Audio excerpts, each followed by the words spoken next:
Hello everyone and welcome to this week's video.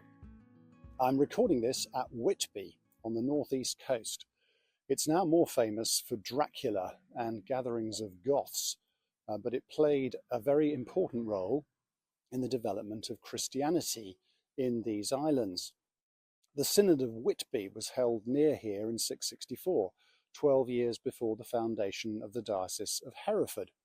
It was summoned by St Hilda's double monastery at Strionschach, later called Whitby Abbey, which is just behind me.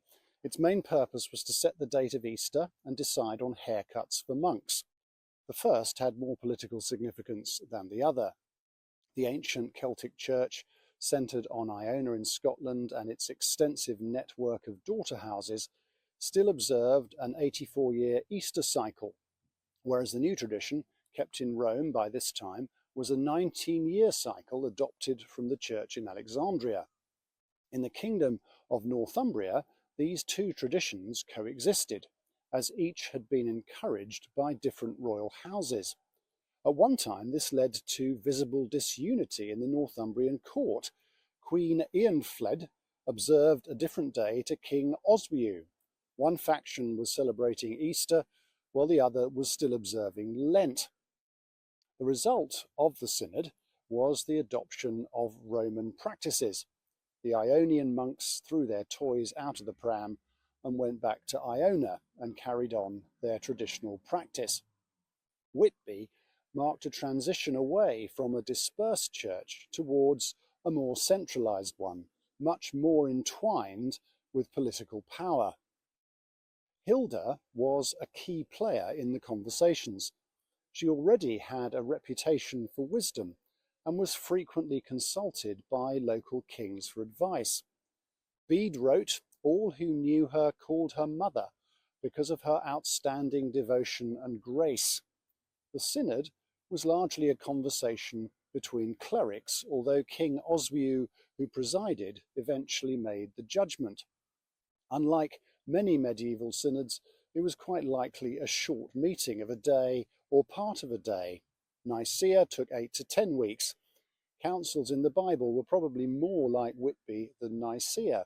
The Council of Jerusalem, recorded in Acts 15 to discuss how Gentiles were to be incorporated into the growing but then largely Jewish church, was probably short also. Now that is a council that is worth studying in some detail. The church has frequently been confronted with difficult decisions. Sadly, the really intractable ones often lead to division. We managed to stay more or less together until the great schism of the 11th century between East and West. But since the Reformation, the slightest disagreement seems to have resulted in new denominations. I think we're about 22,000 and counting now. Some of these splits are about deeply held convictions.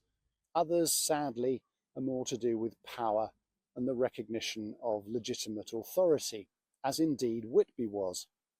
Unity is much more important than we Protestants have traditionally given it credit. Jesus, as we know, cited the way we get on with each other as the best evidence for the gospel. A desire for institutional unity flows from that conviction. Our culture doesn't promote the idea of disagreeing agreeably, and I think it's an especially important part of our current witness and calling. We need the wisdom of the Hildas to navigate the choppy waters of disagreement. Part of the love for others she no doubt advocated was a desire to see Christ in one another. We do well to avoid caricaturing and ascribing motives to those with whom we disagree. Now, I've mercifully given up social media for Lent, but before I stopped, I did notice on some of the change advocate streams around the LLF debate a tendency to see those on the more traditional side as in some way psychologically inadequate. Their position, incomprehensible to those who advocate for change, couldn't be a genuine conviction about biblical texts, coherent with the Church's reading of them for 2,000 years, and for which still remains the interpretation of most biblical scholars, both liberal and conservative. It had to be something about their childhood or personality that predisposed them to a rigid way of thinking. Conversely, the tendency of some on the traditional side to regard advocates for change as biblically illiterate was equally unpleasant. When we get into ad hominem arguments of this type, we're in deep trouble.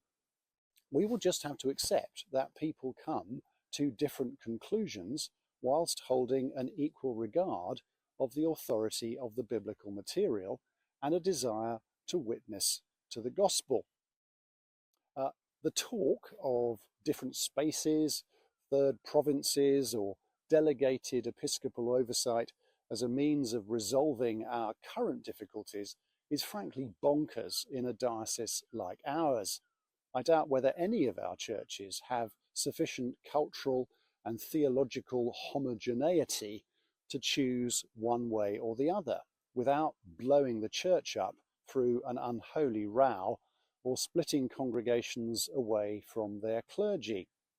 Neither seem especially desirable to me.